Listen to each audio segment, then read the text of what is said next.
Membuat suami dan mertua. Bagian 1. Lidah tak bertulang.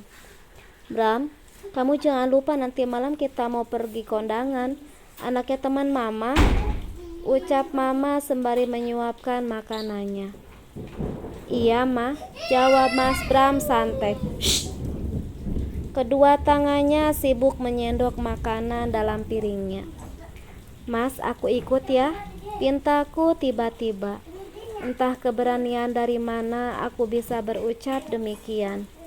Ih, ngapain? Mbak Nay ikut segala, yang ada nanti hanya bikin malu. Sini Smita, adik iparku yang baru duduk di kelas 2 SMA itu berucap. Tapi Mbak juga pengen pergi kondangan, ujarku. Nita terbahak. Jangan-jangan Mbak Naya belum pernah kondangan ya? Aku hanya mengangguk pelan. Aku memang belum pernah pergi kondangan dengan kelas mewah. Dulu pernah waktu masih di kampung dengan musik dangdutan. Selama menikah, Mas Bram tidak pernah mengajakku. Entah memang tidak pernah ada undangan atau apa. Yang jelas ia tidak pernah membahas itu. Oh my god, jadi benar Mbak Naya belum pernah pergi kondangan kelas mahal. Hati-hati loh Mbak, kondangan orang kaya. Tempatnya luas nanti Mbak nyasar, ucapnya mengejek, lalu terkekeh. Aku hanya bisa mencebik mendengar ucapan adik ipar yang kurang sopan itu. Udah ah, Nita mau berangkat sekolah dulu, nanti telat. Lalu ia mengadahkan tangannya ke Mas Bram untuk minta uang jajan. Mas Bram pun segera mengeluarkan dompet dari saku celananya dan mengangsurkan uang 50 ribuan satu lembar. Kok cuma segini sih mas? Kurang lah, protesnya. Dan kembali mengadahkan tangan. Mas Bram pun kembali mengambil selembar uang berwarna merah dan memberikannya. Nah gitu dong, mas itu baru Mas Bram yang baik, makasih, puji Mita dengan gaya khasnya. Lalu segera menyalami Mama dan Mas Bram. Saat akan menyalamiku, ia hanya menyentuh ujung jariku, lalu menatapku dengan penuh ejekan. Meski sikap Mita begitu kepadaku, Mama tidak pernah menegurnya, begitupun Mas Bram hanya cuek saja. Sementara aku hanya bisa mengelus dada. Sabar Naya. Setelahnya kami pun melanjutkan sarapan dalam keheningan. Kemudian Mas Bram pun pamit untuk pergi kerja. Aku segera menyalami tangannya seperti biasa. Setelah itu menyalami Mama. Gimana Mas, aku boleh ikut tidak? Tanyaku lagi memastikan jawaban dari Mas Bram saat aku mengantarnya di ambang pintu. Terserah, balas Mas Bram lalu berlalu pergi. Heh, ngapain sih Nay pakai mau ikut segala? Ketus Mama bertanya saat aku kembali ke meja makan. Udah gak usah sok-sokan mau ikut pergi kondangan segala. Tugasnya itu di rumah berbakti sama suami. Lagian memangnya kamu punya baju buat kondangan? Aku menggeleng. Aku tidak ingat pasti kapan terakhir beli baju. Yang kuingat saat aku dan Mas Bram masih pengantin baru. Sekarang usia pernikahan kami sudah hampir 3 tahun dan sudah dikaruniai seorang putri berusia 2 tahun.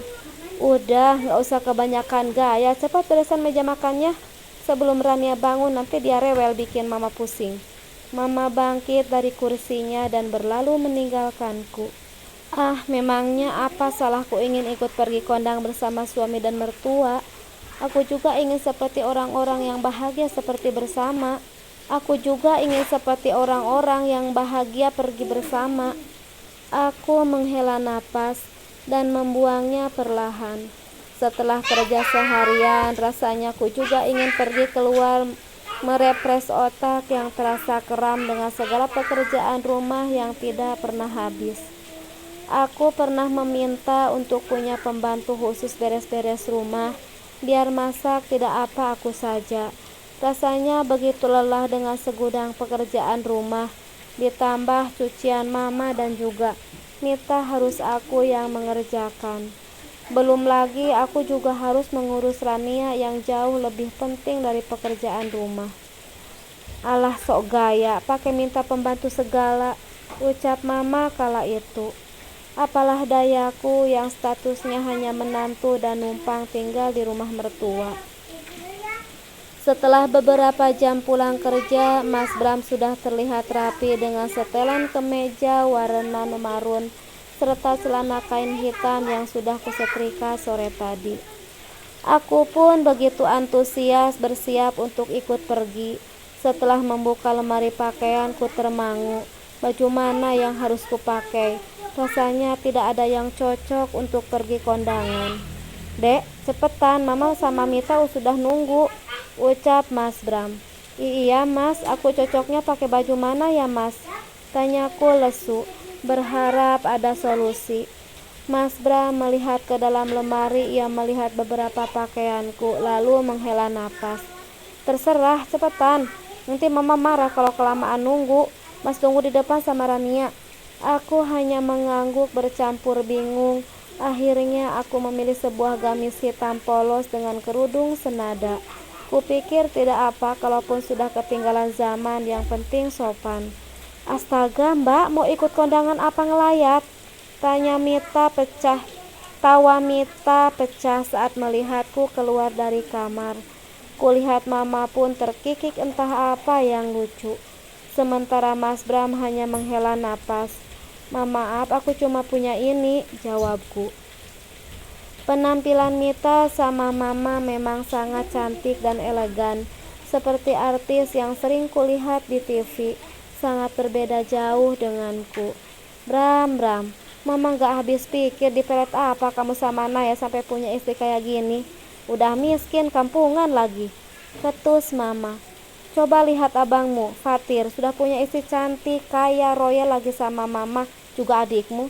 Gak salah memang abangmu milih istri. Aku hanya terdiam. Apa yang dikatakan Mama memang benar. Istrinya Bang Fatir memang berbeda jauh kelasnya denganku. Sekarang mereka tinggal di Jakarta, sementara kami tinggal di Bandung. Ya mau gimana lagi, Mas sudah jodoh, balas Mas Bram sekenanya.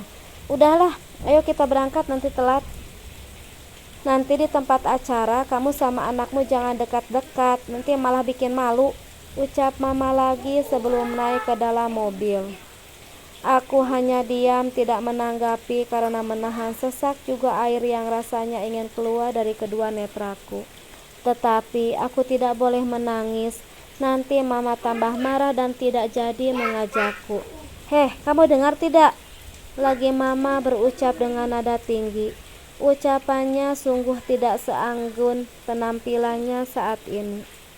Iya Mah, aku dan Rania pun naik di bagian depan di samping Mas Bram. Ngapain kamu? Mau duduk di depan dek? Gak cocok tahu, udah duduk di belakang sono noh. Mita menunjuk ke bagasi belakang mobil lalu tertawa. Sebagai adik ipar, sikapnya tidak ada sama sekali hormat-hormatnya. Jadi pergi tidak? Mas Bram akhirnya berucap. Namun ia sama sekali tidak menegur perlakuan Mama dan juga Mita kepadaku. Kami sudah sampai di sebuah pesta mewah. Aku berdecak kagum melihat dekorasi yang menghiasi seluruh ruangan tempat acara resepsi pernikahan anaknya teman Mama. Please ya, Mbak, noraknya gosah kelihatan banget. Udah jauh-jauh sana, ucap Mita sembari mengibaskan tangannya. Aku bingung apa yang harus kulakukan di tempat ini. Akhirnya aku dan Rania menjauh dari Mama dan Mita. Sementara Mas Bram sejak datang ia sudah pergi duluan ke dalam entah kemana. Dalam kebingungan, tubuhku tidak sengaja menabrak seorang perempuan yang kutaksir umurnya 67 tahun. Tetapi tubuhnya masih terlihat bugar. Maaf, ucapku terbatas sembari membungkukkan badan. Sejenak ia menatapku, mungkin aneh dengan penampilanku, lalu tersenyum. Tidak apa, itu adanya lucu sekali. Ia beralih melihat putri kecilku. Siapa namanya? Perempuan itu berjongkok mensejajari tubuh Rania. Lania, Oma, jawab Rania dengan cadelnya. Ih, gemesnya dan pintarnya cucu Oma. Perempuan itu tersenyum sembari mengelus pipi Rania. "Maaf, Bu, kami permisi," ucapku sopan. Di sini semua orang terasa asing bagiku. Meski miskin dan dari kampung, aku tidak boleh terlena dengan kebaikan orang yang baru ku kenal. Setidaknya aku harus hati-hati. Aku dan Rania pun pergi menjauh dari perempuan tadi. Entah apa yang harus kulakukan, sementara Mita dan Mama tidak terlihat batang hidungnya. "Minumlah." Tiba-tiba seseorang menyodorkan sebuah minuman ke arahku.